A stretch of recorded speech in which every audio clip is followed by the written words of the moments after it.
Сәлеметсіңдер ме балалар? Сәлеметсіздер. Бүгін біз сендерменен қазақтың қазақ екенін танытатын, атадан балаға, ұрпақтан ұрпаққа бізге келе жатқан ою түрлерімен танысатын боламыз. Міне қараңдар, мына ою, мысалға балалар, қошқар мүйіз деп аталады.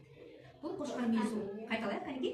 Қошқар мүйіз. Қошқар мүйіз тоқшылықты айқындайды екен. Ал мына келесі біздің оюымыз. Бұл қаз мойын деген ою екен. Қайталайықшы кәнекей? Қаз мойын. Қаз мойын.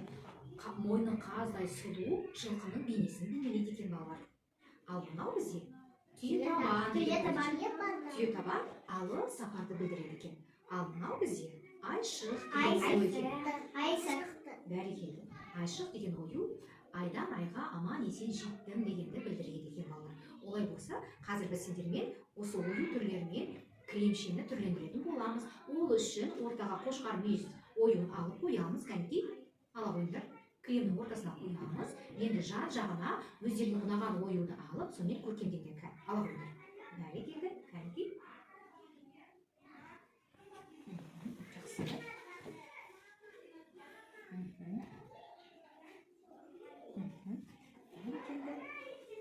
Тағы. Жақсы.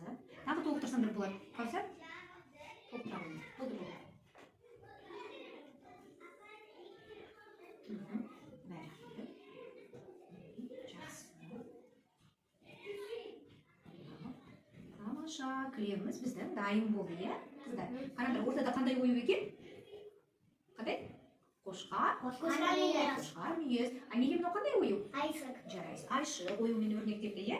Ал мынау қандай ою екен? Кім айтады, мынау қандай ою?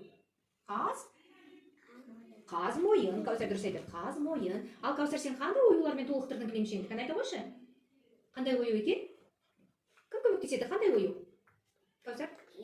Түйетабан. Сосын қандай ою тағы етегінде? Қошқар мүйіз екен. Жарайсыңдар қыздар. Өте тамаша. Біздің кілеміміз әдемі болып шықты, иә? Сендерге ұнады ма? Иә. Бәрекелді. Енді қайталайық, иә? Мынау қандай ою екен? Түйетабан. Жарайсыңдар.